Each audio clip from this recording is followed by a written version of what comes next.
At one stage when I was a seminarian, I was given the task of preparing a few children for confirmation. I wanted to teach them that Jesus wasn't just a great man, nor even the greatest man, but that he was the God-man, fully human, but also fully divine. And at one stage I said to them, Jesus was able to do things that no other human being could do. Could you imagine for example, anyone being able to walk on water? At once a hand shot up and one of the young boys replied, "Yes, of course, anyone could walk on water." And so I was a bit surprised and I said to him, "And how would you go about doing that?" To which he replied, "Well, if the water was frozen." Well, it's obvious from today's gospel that the water wasn't frozen, anything but. It was stormy and violent, threatening and bordering on deadly.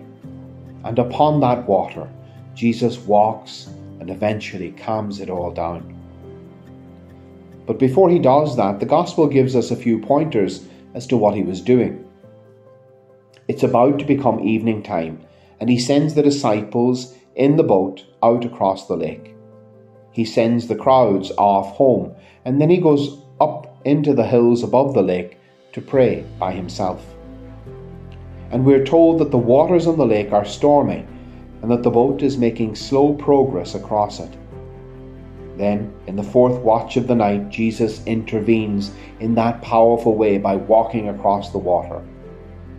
Now, the fourth watch of the night is somewhere around 3 to 5 a.m. So the disciples have been rowing against the storm for maybe as many as 8 to 10 hours at this stage. They must have been exhausted. They certainly were frightened. Who wouldn't be? And where was Jesus? Not in the boat with them, though it is he who ordered them into the boat. Did he not know that a storm was coming? Why would he put the lives of his disciples in danger like this? Why did he not get into the boat with them? Maybe many thoughts like that were going through their minds. It would be only natural to think those things. In our own difficulties, we might have said the same sort of things. Where was Jesus? He was high up in the hills. No doubt before the sun went down, he could see that small boat way out at sea and being tossed by the waves. And even when it turned dark, his divine eyes were always on them, and he was praying for them. And in the fourth watch of the night, the darkest part of the night, he makes this extraordinary intervention to rescue them. But it was his eyes upon them and his prayer for them that had kept them afloat up until this point. Now he comes directly himself to their aid. Our lives can seem storm-tossed sometimes. Sometimes we are in the midst of great trials or dangers, great sickness or problems, and we might start thinking, where's God in all this? Why isn't he intervening?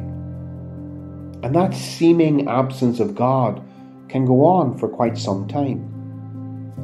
Today's gospel invites us to trust that Jesus never takes his eyes off of us, and that what he is doing up on the high mountain of heaven is that he is praying for us, interceding for us before the Father of us all, obtaining for us the grace to persevere, to keep going, to keep our heads above water in the midst of the storms we're experiencing.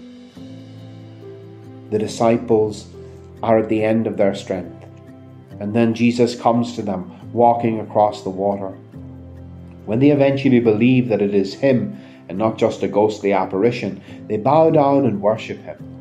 They do that because, as good Jews, they would know from the Bible that only God is sovereign Lord over all creation, and that in several places the scriptures mention God walking upon the waters. Jesus is showing them his divinity, that he is God and that he has all power and authority over all things. And here he is, walking on top of the very thing which threatens them. The stormy waters that terrify them are under Jesus' feet, under his control. and Peter asks to walk on the water too. Christ permits it, and Peter is suddenly doing what Christ does. A moment before, those waters were the problem. Now, as he looks at Jesus, those same waters are beneath his feet.